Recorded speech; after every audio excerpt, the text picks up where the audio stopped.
हम अपना क्षितिज भाग 1 का गद्य खंड सावले सपनों की याद, जो कि जाबिर हुसैन जी ने लिखा है।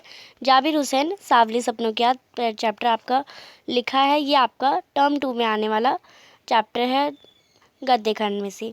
तो इस पाठ का सारांश हम देखेंगे। पूरा चैप्टर हमें 10-15 पन्नों का पढ़ने की कोई ज़रूरत नहीं है। जो अभी आपका जितना भी बड़ा चैप्टर है, आप इसे सुन लेंगे, देन आपको चैप्टर पूरा समझ आ जाएगा।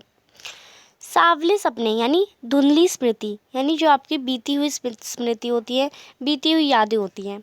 सपने हमेशा रहस्य और जिज्ञासा से भरे होते हैं। सपने हमेशा, मतलब हम एक सपना देखते हैं तो वो भूल जाते हैं और हमें जानना चाहते हैं कि आगे क्या होगा।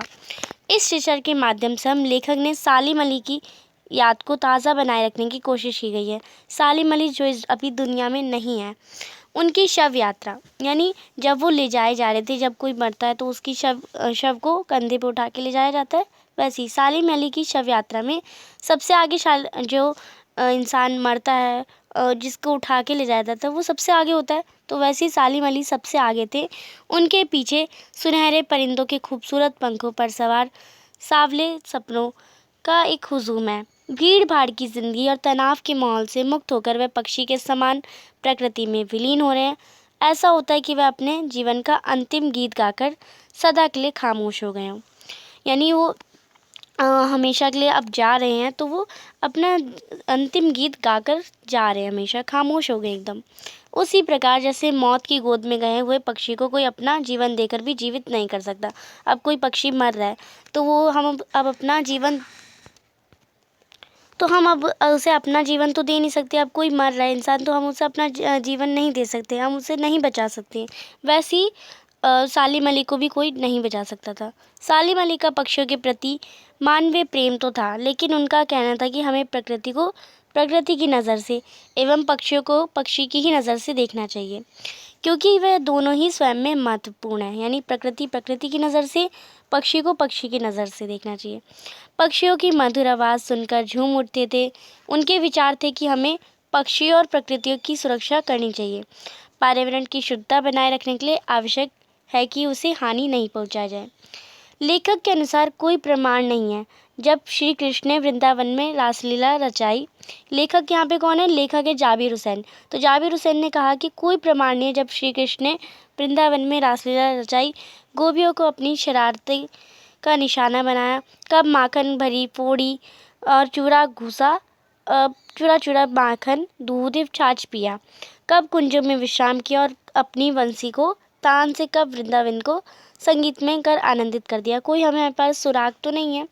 आज भी चारों ओर वृंदावन में कृष्ण की बांसुरी की धुन कानों में सुनाई पड़कर तन मन को रोमांचित कर देती है। वृंदावन भी कृष्ण की बांसुरी के जादू से खाली नहीं हुआ अभी भी। सालिम अली बहुत ही सहज एवं सरल स्वभाव के थे। वे पक्षियों के संरक्षण के प्रति समर्पित व्यक्ति के धनी थे, यानी वो अपना पूरा जीवन उन्होंने अपने पक्षियों पर ही समर्पित कर दिया था। लगभग 100 वर्ष की अवस्था में वह बहुत सक्रिय थे, लेकिन किसी कारण कैंसर की बीमारी ने उनकी मृत्यु हो गई। यानी वो 100 साल के होने वाले थे, तब भी वो एकदम इतने एक्टिव थे, यानी वो बहुत ज़्यादा एक्टिव थे। पर जो बीमारी होती है, बीमारी के आगे कोई नहीं टिकता, वैसे उन्हें कैंसर की बीमारी हो गई और उससे उनकी मृत्यु हो गई। वह जीवन के अंतिम क्षणों तक पक्षियों की खोज, हिफाजत और सेवा में लगे रहे। उन जैसा जो बर्ड वॉचर, यानी जो पक्षियों की देखभाल करता है, उसे देखता है, शायद ही कोई होगा। वह सदा प्रकृति को हंसती खेलती रहस्य भरी दुनिया के समान अपने आसपास देखते थे। उनके इस कार्य में उनका जीवन साथी तहमीना ने पूरा सहयोग किया। तहमीना यानी उनकी जो पत्नी थी। सालिम अली का व्यक्तित्व प्राकृतिक संवेदनाओं से युक्त था। वह पक्षियों के प्रति बेहद संवेदनशील थे। अपने रोमांचक जीवन में अनुभवी सालिम अली केरल की साइलेंट वैली को रेगिस्तानी हवा के झोंकों से बचाने को लेकर पूर्व प्रधानमंत्री चरण सिंह से मिले थे। प्रधानमंत्री गांव की मिट्टी में पले बड़े थे।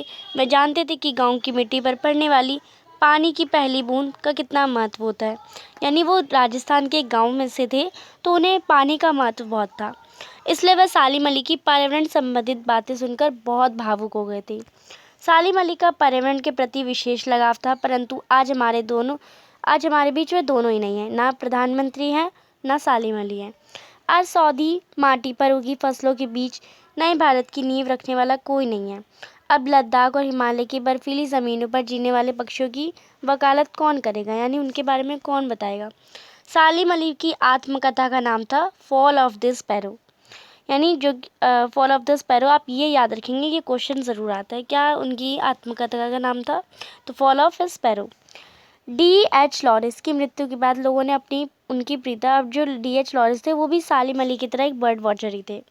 उनकी पत्नी उनकी जब मृत्यु हो गई D.H. लॉरेंस की, तो उनकी पत्नी फ्रीडा लॉरेंस से अनुरोध किया गया कि वह अपने पति के बारे में कुछ लिखें। तो उसने जवाब दिया कि छत पर बैठने वाली गोरैया हम दोनों के बारे में मुझसे अधिक जानती है।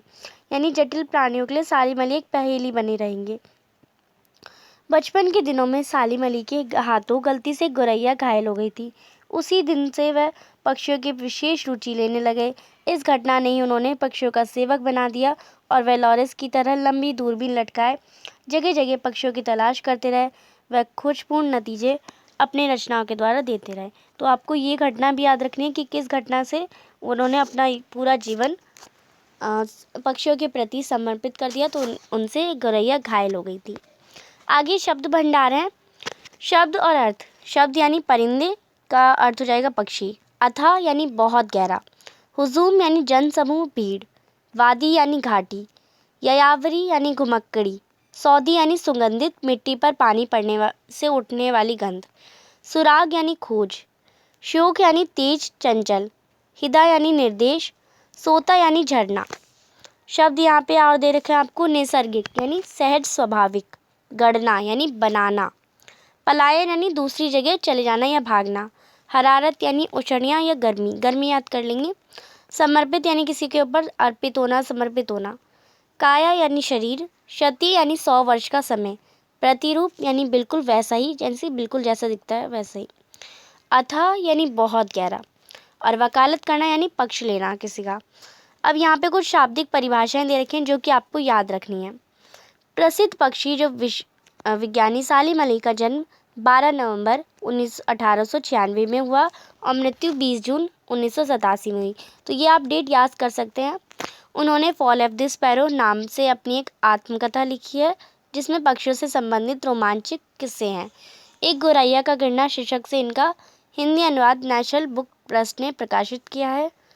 D.H. लॉरेंस कौन थे? अब D.H. लॉरेंस का जन्म 1885 में और मौत 1930 में हुई। 20वीं सदी के अंग्रेजी के प्रसिद्ध उपन्यासकार थे। उन्होंने कविताएं भी लिखी है, विशेषकर प्रकृति संबंधित कविताएं उल्लेखनीय हैं। प्रकृति से D.H. लॉरेंस का गहरा लगाव था और संगत संबंध भी। वे मानते थे कि मानव जाति एक उखड़े हुए महान वृक्ष की भांति उसकी जड़ें हवा में फैली हुई है। ये भी मानते थे कि हमारा प्रकृति की ओर लौटना ज़रूरी है। मिथक। प्राचीन पुराकथाओं का तत्व जो नवीन स्थितियों में नए अर्थ को वहन करता है। तहमीना कौन थी? तहमीना सालिम अली की पत्नी थी। सालिम अली को तहमीना ने जीवन संगिनी के रूप में मदद पहुंचाई।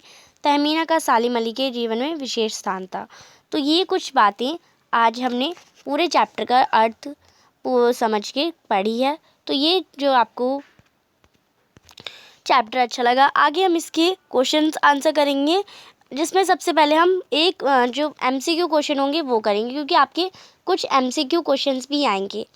तो सबसे पहले हम MCQ करेंगे, फिर हम लॉन्ग क्वेश्चंस, शॉर्ट क्वेश्चंस करेंगे। तो आप अभी हमने चैप्टर को पढ़ा, समझा, एक बार आप इसे जितना भी हमने वीडियो में देखा, समझा, उसे रीड आउट अच्छे से करेंगे और ख़ुद भी एक बार पढ़ेंगे। जैसे मैंने पढ़ाया, आपको खुद भी पढ़ना है, सुनना भी है और समझना भी है, तभी आपको ये चैप्टर भी अच्छे से समझ आ जाएगा।